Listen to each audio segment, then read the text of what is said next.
Assalamualaikum warahmatullahi wabarakatuh. Perkenalkan, saya Tri Juliansyah. Saya adalah salah satu mahasiswa PPG PAI dalam jabatan di LPTK UIN Raden Patah, Palembang, angkatan pertama tahun 2021. Saya juga adalah salah satu guru pendidikan agama Islam di SMA Negeri 1 Talang Kelapa Banyuasin, Provinsi Sumatera Selatan.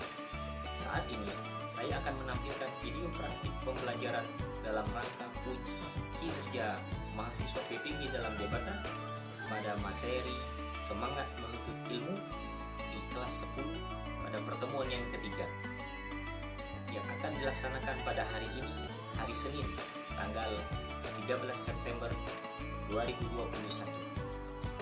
Kepada dosen penguji dan penilai, kami mohon saran dan masukannya agar kami dapat menjadi lebih baik lagi. Wassalamualaikum warahmatullahi wabarakatuh. Selamat menyaksikan.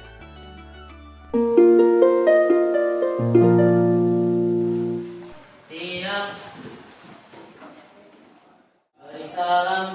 Assalamualaikum warahmatullahi wabarakatuh. Waalaikumsalam warahmatullahi wabarakatuh. Silakan duduk semuanya.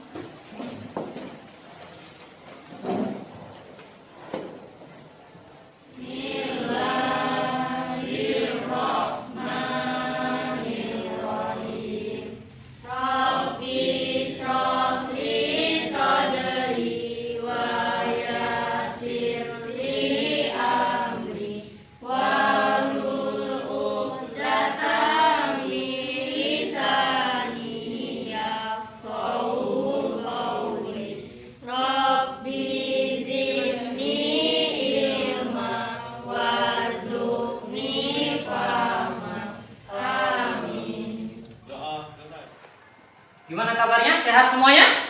Sehat, alhamdulillah. Alhamdulillah rabbil alamin. Oh iya, hari ini semuanya hadir atau ada yang tidak hadir? Ada satu orang Pak yang nggak masuk. Ada satu orang. Siapa namanya? Muhammad Ihsan. Muhammad Ihsan. Oke, ada kabarnya kemana? Alfa. Alfa, tidak ada kabar ya. Semoga nanti kita tahu kabarnya dan dia bisa beraktivitas kembali bersama kita ya. Oke. Baik, pelajaran hari ini mari sama-sama kita awali dengan mengucap basmalah. Bismillahirrahmanirrahim. Kita ulangi hafalan kita tadarus, yaitu dengan membaca surat At-Taubah ayat 122. Ta'awuz dan basmalah bersama-sama. Wahid isnani salasa. A'udzu billahi minasy syaithanir rajim. Bismillahirrahmanirrahim. Wa ma kana al-mu'minuna liyanfiru kaffah falawla nafara min kulli firqatin minhum ta'ifatun liyatafaqahu fid-din wa liyunziru qaumahum idza raja'u ilaihim la'allahum yahtadun. Pak punya beberapa gambar untuk kalian simak, untuk kalian perhatikan. Nanti coba kalian beri tanggapannya. Tokoh siapa atau apa tanggapan kalian untuk tokoh ini? Oke, ini tokoh ini. Ada yang tahu siapa ini? Siapa? Kiai Haji ya? Dari Haji Agus Salim. Kiai Haji Agus Salim, benar, luar biasa. Oke, bagus. Tokoh berikutnya ini. Ah, siapa ini? Ada yang tahu? Buya Hamka. Oke, benar, luar biasa. Gak asing berarti kalian ini. Nah, tahu yang satu ini? Ada yang tahu? Siapa? Kiai Haji Ahmad Dahlan, luar biasa. Bukan? Berikutnya ya, Bapak ini berikan komentar. Ini siapakah ini? Pendekar atau siapa? Sultan Mahmud Badaruddin kedua. Subhanallah. Materi pelajaran kita hari ini adalah masih tentang bab yang sama. Di pertemuan yang lalu kita membahas tentang bab menuntut ilmu dan ini adalah pertemuan ketiga kita. Ini adalah kompetensi dasar kita dan juga indikator pencapaian kompetensi kita. Pembahasan kita adalah yang berkenaan dengan tujuan belajar kita hari ini, yaitu kita akan merumuskan kaitan antara kewajiban menuntut ilmu dengan kewajiban membela agama sesuai Quran surat At-Taubah ayat 122 dan juga berdasarkan hadis yang diriwayatkan oleh Imam Ibnu Majah. Kemudian kita juga akan mengembangkan nilai-nilai semangat menuntut ilmu melalui telaah biografi ulama. Oke, seperti yang juga sudah saya berikan kepada kalian pada pertemuan yang lalu. Sebelum masuk ke pelajaran, Pak punya pertanyaan untuk kalian. Setelah tentang pelajaran yang telah lalu ya. Apa hukum menuntut ilmu? Siapa yang tahu? Siapa yang ingat? Apa hukum menuntut ilmu? Iya. Siapa yang tahu? Fardu ain. Hukum menuntut ilmu adalah fardu ain, wajib bagi setiap orang Islam. Luar biasa. Tepuk tangan dulu. Pertanyaan kedua, apa saja kiat-kiat dalam menuntut ilmu agar kita berhasil? Ayo, siapa yang tahu kiat-kiatnya? Oke, apa? Harus semangat. Harus semangat, luar biasa. Ada yang tahu lagi? Ya? Harus punya niat yang ikhlas. Niat yang ikhlas, luar biasa. Masih ada? Ada yang tahu lagi? Ya, apa? Harus sungguh-sungguh. Harus sungguh-sungguh, semangat, niat yang ikhlas dan sungguh-sungguh. Ini adalah kunci utama dalam belajar atau dalam menuntut ilmu. Tepuk tangan untuk kita semua. Langkah pembelajaran kita pada hari ini, kita ada tes awal. Kita juga tadi sudah melaksanakan ya tes awal kita. Kemudian kita bagi kelompok untuk berdiskusi dan sambil dalam kelompok itu kita akan mengamati kisah. Setelah itu kita akan berdiskusi dan mempresentasikan hasil diskusi kita. Paham? Nah, baik, kita akan bagi kelompok terlebih dahulu ya. Kita akan membahas materi sebentar sebelum kita lanjut ke materi diskusi. Ini ada dalil tentang menuntut ilmu, ya, dalil dari Al-Quran tentang menuntut ilmu. Dalam surat apa ini? Surat Al-Mujadalah ayat 11. Coba kita baca bersama-sama. Ini sudah ada yang hafal ini ayat ini. A'udzu billahi minasy syaithanir rajim. Bismillahirrahmanirrahim. Yarfa'illah. Coba. Yarfa'illah alladzina amanu minkum. Alladzina amanu minkum walladzina utul ilma darajat. Walladzina utul ilma darajat. Coba kamu baca terjemahannya. Artinya, niscaya Allah akan menunjukkan orang-orang yang beriman di antaramu dan orang-orang yang diberi ilmu pengetahuan beberapa derajat. Iya. Jadi ini adalah dalil keterangan. Siapa yang menuntut ilmu, maka derajatnya akan diangkat oleh Allah. Dan siapa yang punya pengetahuan yang banyak, derajatnya pun akan diangkat oleh Allah. Jadi ada berapa golongan di sini? Ada, yaitu orang yang pertama, amanu minkum, yaitu orang yang beriman. Siapa yang beriman, takut kepada Allah, maka dia akan diangkat derajatnya oleh Allah di mata Allah dan di mata hamba, di mata manusia. Golongan yang kedua adalah orang yang punya ilmu pengetahuan.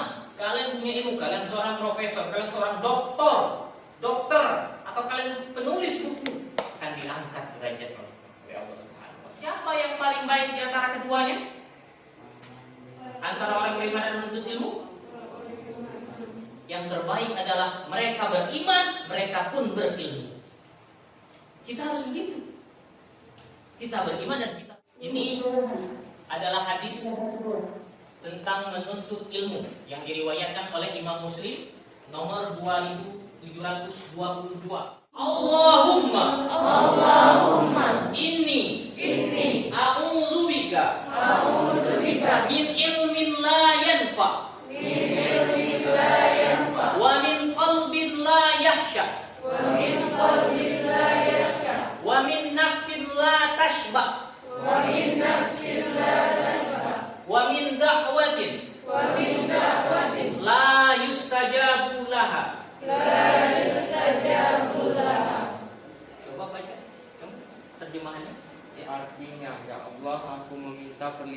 padamu dari ilmu yang tidak bermanfaat, dari hati yang tidak khusyuk, dari jiwa yang tak pernah merasa puas, dan dari doa yang tidak dikabulkan. Terima kasih banyak. Ini doa yang diajarkan oleh Rasulullah SAW, Nabi kita Rasulullah Muhammad SAW mengajarkan langsung doa ini. Maka pakai doa ini, hafalkan dalam bahasa Arab. Allahumma inni a'udzubika min ilmin la yanfa wa min qalbin la takhsha. Itu bagaimana? Kamu diajarin sholat, kamu praktek sholat, kamu laksanakan sholat.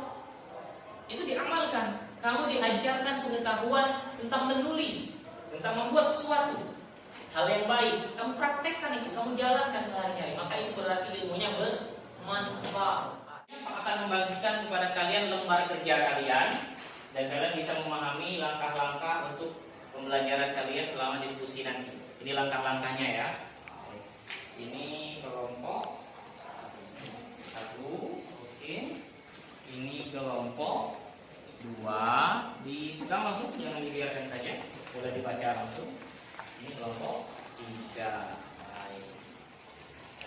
Sekarang kita akan menyaksikan tayangan video yang akan Pak sampaikan kepada kalian. Berikut ini ya. Kita saksikan bersama-sama. Assalamualaikum warahmatullahi wabarakatuh. Dikisahkan di Tarim, Yaman, terdapat satu pesantren yang terkenal bernama Rubat Tarim. Pesantren ini telah melahirkan puluhan ribu ulama yang tersebar di seluruh dunia. Di sana para santri diajarkan berbagai macam ilmu, khususnya spesifikasi ilmu fikih sebagai keunggulannya. Di pesantren itu pula ada seorang santri, sebut saja namanya Fulan. Fulan ini merupakan seorang santri yang menetap 13 tahun bersama Habib Abdullah bin Umar Asy-Syatiri dan sangat cerdas, kuat hafalannya, tangkas dan rajin. Ia menjadi santri yang sudah mencapai derajat mufti saking pintarnya. Ia juga hafal semua masalah fikihiyah yang terdapat dalam kitab Tuhtatul Muhtaj, sebuah kitab yang tebalnya 10 jilid cetakan Darul Dia atau 4 jilid cetakan Darul Kutub Ilmiah. Kesehariannya di pesantren, si Fulan ini disukai oleh teman-temannya, sebab ia dibutuhkan oleh rekannya untuk menjelaskan pelajaran yang belum dipahami serta mengajar kitab-kitab lainnya. Bahkan ia merasa kualitas dirinya sejajar dengan kealiman guru besarnya. Tidak cukup sampai di situ, kesombongan itu berlanjut hingga ia berani memanggil gurunya dengan namanya saja, ya Abdullah. Nauzubillahi min zalik. Habib Abdullah menanyakan keberadaan si Fulan yang biasanya duduk di depan, namun tidak kelihatan. Kemanakah si Fulan? Sebagian murid yang mengetahui menjawab, si Fulan sedang berdakwah ke kota Mukalla. Habib berkata, apakah dia izin kepadaku?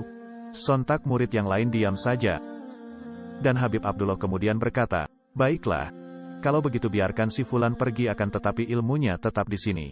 Si Fulan naik ke mimbar dan memulai isi ceramahnya.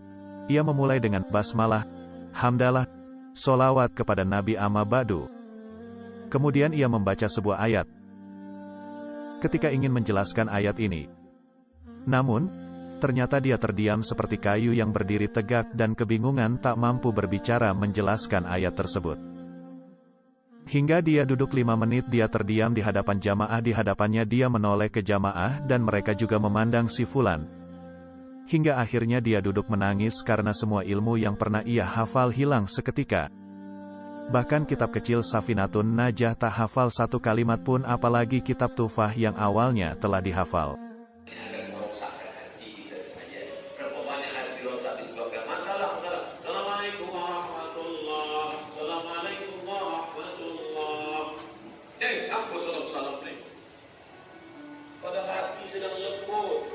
Selama ini dia berzina, selama ini dia minum khamar, selama ini dia mabuk, tak ada pun orang marahkan dia. Tiba-tiba dia dah taubat, dia masuk masjid. Assalamualaikum warahmatullahi wabarakatuh. Assalamualaikum warahmatullahi wabarakatuh. Dia nak salam, aku salam. Tak boleh salam selepas sembahyang. Ini bid'ah, aku bid'ah, aku bid'ah. Kata dia dalam hati, aku mabuk 20 tahun, tak ada orang bagi tahu mabuk itu. Ini aku dah taubat, salam kau kata apa? Kita tadi sudah menyaksikan 2 video langsung ini.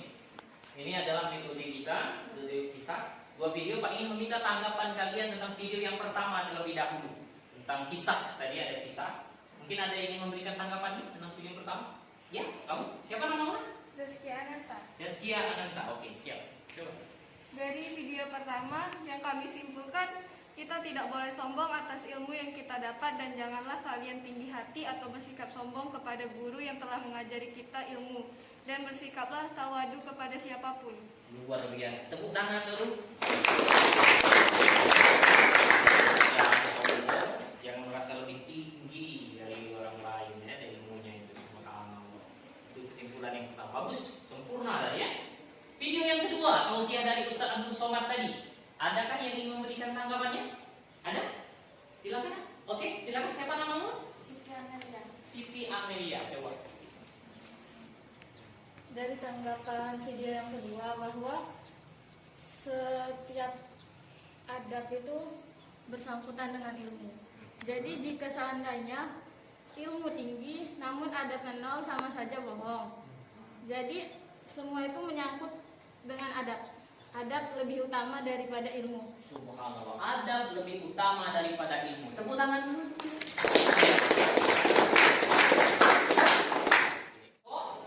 Semua kelompok mendiskusikan tentang kaitan antara hukum menuntut ilmu dengan hukum membela agama.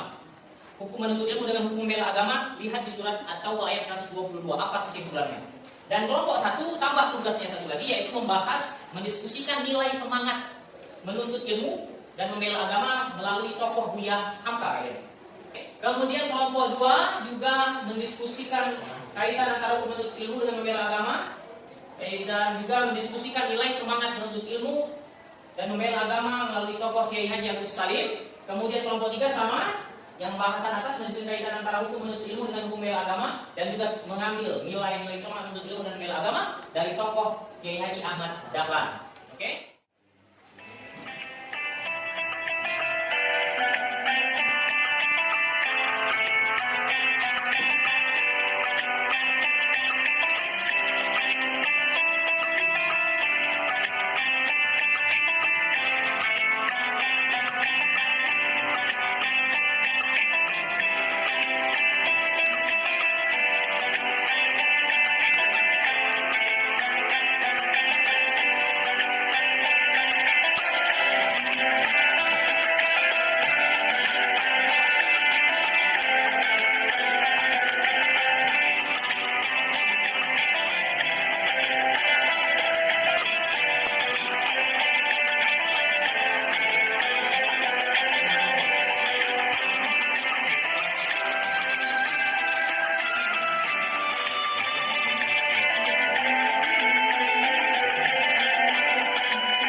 dahulu untuk tampil.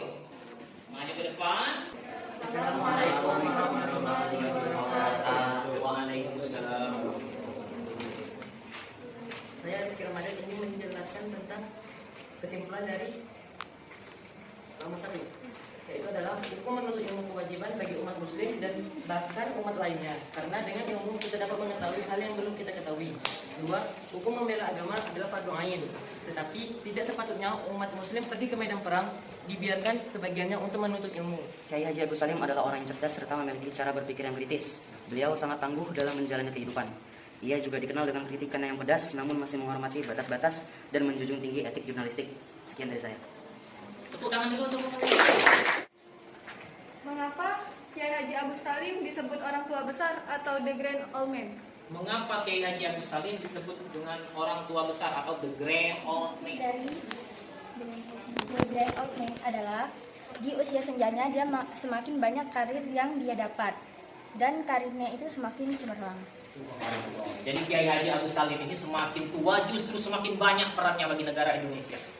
Iya, kita kirimkan doa untuk almarhum Kiai Haji Agus Salim. Surat Al-Fatihah. Al-Fatihah.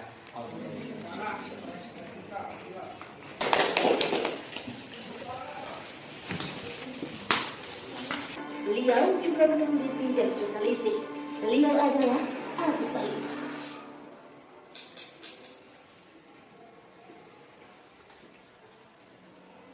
Dilahirkan di Kota Gadang, Bukit Tinggi pada 8 Oktober 1884 dengan nama Masyhurul Haq, sebuah nama tokoh dari sebuah buku yang dibaca ayahnya, Sultan Muhammad Salim. Orang tuanya berharap anaknya kelak akan menjadi seseorang yang sesuai dengan arti namanya, membela kebenaran.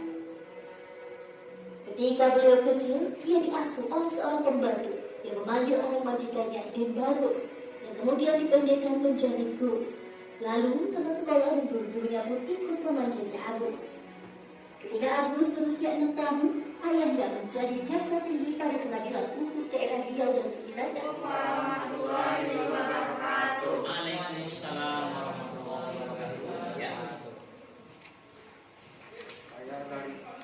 Saya perwakilan dari kelompok 2 akan menjelaskan hasil presentasi yang kami dapatkan, yaitu menuntut ilmu itu hukumnya fardu ain dan fardu kifayah. Kewajiban menuntut ilmu mempunyai kaitannya dengan kewajiban membela agama. Hal ini dijelaskan dalam surat Al-Taubat ayat 122, yaitu tidak sepatutnya umat muslim pergi ke medan perang biarkan sebagiannya tidak untuk menuntut ilmu, karena kewajiban menuntut ilmu dengan kewajiban membela agama adalah sangat penting bagi umat Islam muslim.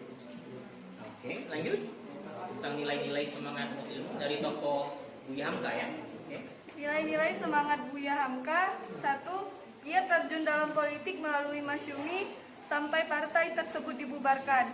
Menjabat Ketua Majelis Ulama Indonesia atau MUI pertama dan aktif dalam Muhammadiyah hingga akhir hayatnya. 2. Atas kemampuannya berbahasa Arab, melecut keinginan Hamka pergi ke Mekah. 3. Hamka mendalami sejarah Islam dan sastra secara otodidak. 4. Hamka mengukuhkan tekadnya untuk meneruskan cita-cita ayahnya dan dirinya sebagai ulama dan sastrawan.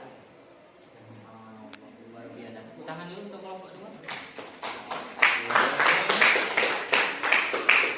Mungkin ada yang ingin ditanyakan? Kelompok 1 atau kelompok 2 menanya tentang kelompok 2 ya? Iya, silakan. Kelompok 3 ya? Iya, silakan. Mengapa Buya Hamka diangkat sebagai Ketua Majelis Ulama Indonesia? Silakan dijawab ya. Pertanyaan dari kelompok 3 tadi, mengapa kok bisa Buya Hamka diangkat jadi Ketua MUI? Silakan. Karena pada saat itu Buya Hamka memiliki pengetahuan yang luar biasa sehingga dia mencetuskan terbentuknya Majelis Ulama Indonesia dan terpilih secara aklamasi. Terpilih secara aklamasi berarti saking banyak pengetahuannya saat itu dalam agama, maka sangat wajar saat itu Buya Hamka menjadi Ketua Majelis Ulama Indonesia yang pertama. Oke, tepuk tangan untuk kita semua. Kita sama-sama saksikan. Jangan tengok mukanya. Kalau masih ada dendam kesumat tak bisa. Buya Hamka dimasukkan ke dalam penjara. Naik tapak kaki sepatu ke atas meja. Ya Hamka ditunjuk dengan penunjuk hina. Hamka, pengkhianat negara, mau menjual NKRI ke Malaysia. Sampai terlintas di hati Buya Hamka, nampaknya pisau silet di tepi penjara. Hamka ambil pisau silet itu, potong saja ke tangan. Tak ada gunanya kau hidup di Maninjau kau bergelar datuk, di Masjid Al-Azhar kau bergelar Buya Doktor dari Al-Azhar. Tak ada gunanya kau hidup ini. Itu saking sakitnya hati Buya Hamka, dituliskannya dalam buku tasawuf modern. Tulis. Yang ketika mau meninggal minta bawa, nah tolong ambilkan tasawuf modern, aku mau mengenang sakitnya di dunia. Waktu sakitku makin parah, kata Buya Hamka, dipindahkan aku ke rumah sakit hadiah dari pemerintah Rusia di Jakarta, namanya Rumah Sakit Persahabatan. Disitulah Buya Hamka sampai akhirnya PKI tumbang dan Buya Hamka keluar. Buya Hamka tetap berdakwah jadi imam selama. Ketika dia sedang duduk di rumah, datanglah orang membawa sejadah. Assalamualaikum Buya. Waalaikumsalam. Assalamualaikum warahmatullahi wabarakatuh. Waalaikumsalam. Saya Siti Amelia, perwakilan dari kelompok 3 akan membaca simpulan terkait mengenai hukum menuntut ilmu dengan hukum membela agama. Menuntut ilmu adalah wajib, fardu ain, sedangkan membela agama juga penting. Tetapi hal ini dijelaskan dalam surat At-Taubah ayat 122, yaitu tidak sepatutnya umat muslim pergi ke medan perang, biarkan sebagiannya untuk menuntut ilmu, supaya mereka dapat memberi peringatan kepada kaumnya apabila mereka telah kembali, supaya mereka dapat menjaga dirinya. Simpulan terkait perjalanan Kiai Haji Ahmad Dahlan dalam menuntut ilmu. 1. Kiai Haji Ahmad Dahlan adalah seorang pahlawan nasional Indonesia yang memiliki semangat dalam mencari ilmu. 2. Sejak kecil, beliau memiliki sikap pantang menyerah. Selagi belum mendapatkan ilmu itu, beliau akan terus bersungguh-sungguh atau berusaha untuk memperdalam ilmu itu. Oke, selesai. Ini luar biasa. Sekarang ada yang ingin ditanyakan tentang materi yang disampaikan oleh kelompok 3 dari kelompok 2 ataupun kelompok 1, mungkin ada yang ingin bertanya? Boleh? Silakan. Oke, ada, luar biasa. Silakan. Mengapa Ahmad Dahlan mengubah namanya dari Muhammad Darwis menjadi Muhammad Dahlan? Mengapa Kiai Haji Ahmad Dahlan itu mengubah namanya? Padahal nama awalnya adalah Muhammad Darwis. Subhanallah. Oke, silakan dijawab ya pertanyaannya tadi. Karena selama dia di Mekah, lalu ia kembali ke kampung halamannya, ia mengubah namanya menjadi Ahmad Dahlan dari Muhammad Darwis. Karena ia ingin nama tersebut bisa menjadi lebih baik, dirinya menjadi lebih baik ke depannya. Oke, jadi berubah nama itu sebenarnya dia ingin menjadi sosok yang lebih baik daripada Muhammad Darwis dengan nama Ahmad Dahlan. Tepuk tangan untuk kita semua.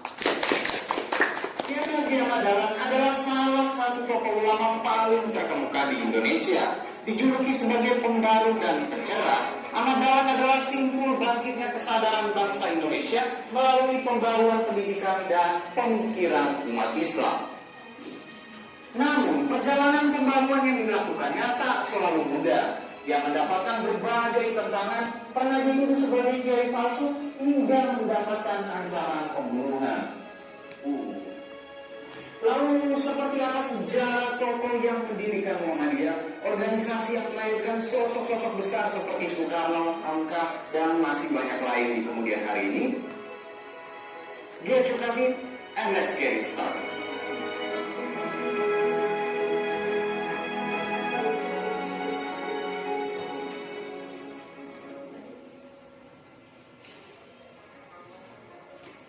Kiai Haji Ahmad Dahlan lahir dengan nama kecil Muhammad Darwis pada 1 Agustus 1868 di Kampung Kauman, Yogyakarta. Adapun beberapa sumber lain menyebutnya lahir di Kampung Nitikan, Yogyakarta. Ayahnya, Kiai Haji Abu Bakar, adalah seorang ulama sekaligus imam besar di Masjid Besar Kesultanan Yogyakarta.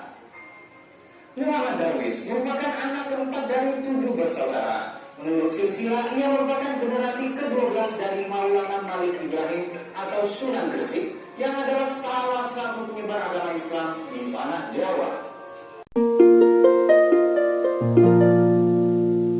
Sudah diskusi, luar biasa diskusinya. Jadi ada beberapa hal yang dapat Pak bantu menjelaskan. Yang pertama, dari kisah yang pertama tadi, bahwa rumusan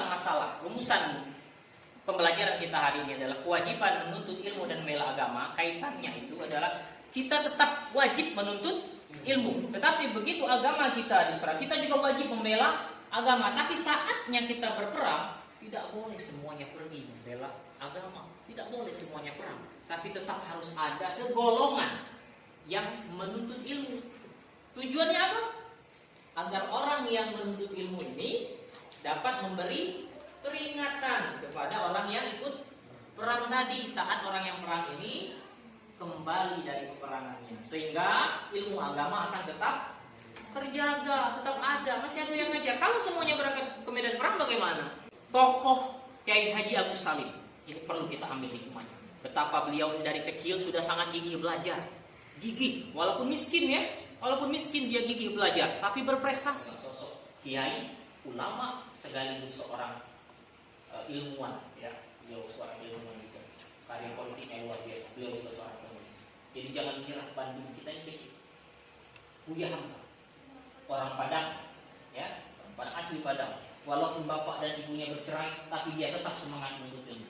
Dia pada awalnya dia itu hilang semangat menuntut ilmu, tetap padahal ayahnya itu seorang ulama juga, tapi bercerai keluarganya, tidak masalah baginya. Dia tetap menuntut ilmu. Buya Hamka itu. Beliau membuat satu karya penting. Beliau yang tidak sekolah itu membuat tafsir Al-Quran.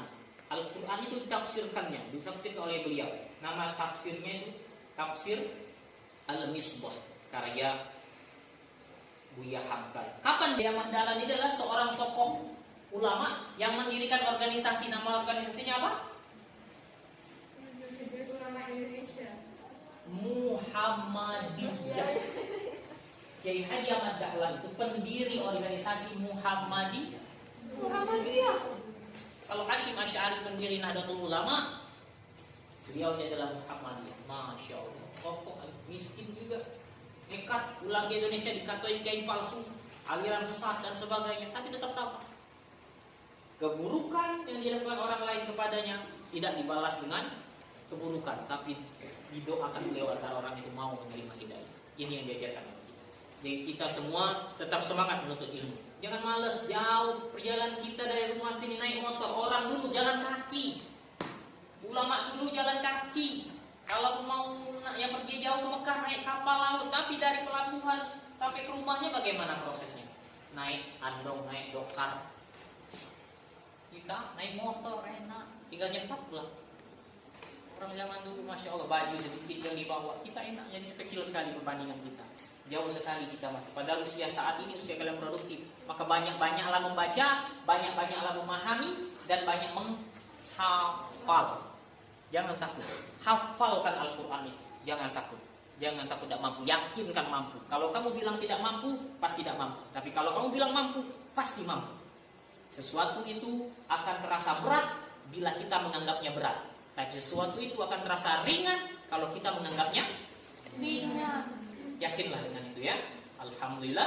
Semoga kita semua menjadi orang-orang yang semangat menuntut ilmu ya.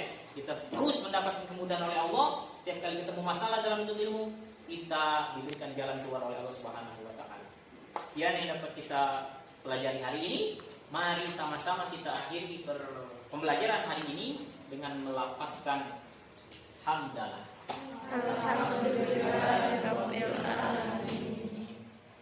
Pada hari ini dengan mengucapkan wassalamualaikum warahmatullahi wabarakatuh.